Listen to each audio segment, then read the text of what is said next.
தஞ்சையில் உள்ள நேரடி நெல் கொள்முதல் நிலையங்களில் எதிர்க்கட்சித் தலைவர் எடப்பாடி பழனிசாமி ஆய்வு மேற்கொண்டு வருகிறார். காட்டூர் பகுதியில் உள்ள நெல் கொள்முதல் நிலையத்திற்கு நேரில் சென்று அவர் ஆய்வு மேற்கொண்டு வருகிறார். கூடுதல் விவரங்களுடன் இணைகிறார் செய்தியாளர் பாரிகார்த்திக். வணக்கம். தொடர்ந்து பல்வேறு நெல் கொள்முதல் நிலையங்களில் நெல் கொள்முதல் செய்யப்படாமல் மழையில் நனைந்து முளைக்க தொடங்கி இருப்பதாக விவசாயிகள் குற்றம் சாட்டி வருகின்றனர். இந்த நிலையில தற்போது இபிஎஸ் அங்கே நேரில் சென்று ஆய்வு மேற்கொண்டு வருகிறார். களத்தில் அவருடன் யார் யாரெல்லாம் இருக்கிறார்கள்? முழு விவரம் என்ன?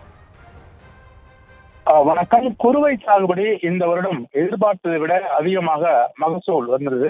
இந்நிலையில் மகசூல் இருந்தாலும் கூட அதை நெல் கொள்முதல் நிலையத்திற்கு கொண்டு செல்லும் பொழுது அங்கு இவ்வளவு பெரிய சிரமத்தை தற்போது விவசாயிகள் சந்தித்திருக்கிறார்கள்.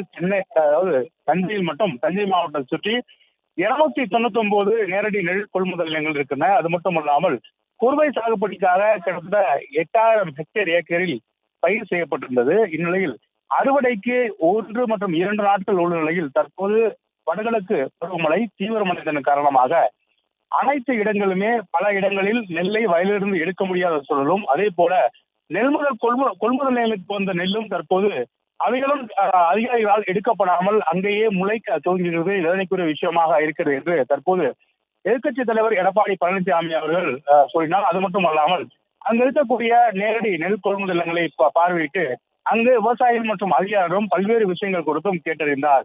மேலும் தொடர்ச்சியாக தஞ்சை, திருவாரூர், நாகை என இந்த 3 மாவட்டங்களில் இருக்கக்கூடிய பல்வேறு நெல் கொள்முதல் நிலையங்களுக்கும் செல்ல இருக்கிறார். முதற்கட்டமாக தஞ்சை மாவட்டம் காட்டூர் இருக்கக்கூடிய நெல் கொள்முதல் நிலையத்தில் சந்தித்து பல்வேறு விஷயங்கள் கொடுத்து அதிகாரிடம் கேட்டறிந்தார். உடனடியாக இந்த நெற்களை எடுத்துக்கொள்ள வேண்டும் என்றும் கோரிக்கை வைத்தார். அது மட்டுமல்லாமல் அதாவது டெல்டா மாவட்டம் முழுவதுமே பல இடங்களில் நெல்லை எடுக்க முடியாமல் சாலைகளில் கொட்டி வைத்திருக்கக்கூடிய நெல்லையும் எடப்பாடி பழனிசாமி அவர்கள் பார்த்துவிட்டு சென்றார். அது மட்டுமல்ல, அந்த நெல் கொள்முதல் நிலையங்களை சுற்றி இருக்கக்கூடிய பல இடங்களில் நெல்லை போர் போல குவித்து வைத்து அதன் மேல சீட் வைத்து பாதுகாக்க ஒரு சூழல் ஏற்பட்டிருக்கிறது. அதன் அடிப்படையிலே தொடர்ச்சியாக டெல்டா மாவட்டங்கள் முழுவதும் அங்கு இருக்கக்கூடிய அனைத்து நெல் கொள்முதல்களும் தற்போது எடப்பாடி பழனிசாமி அவர்கள் பார்வையிட்டு வருகிறார்.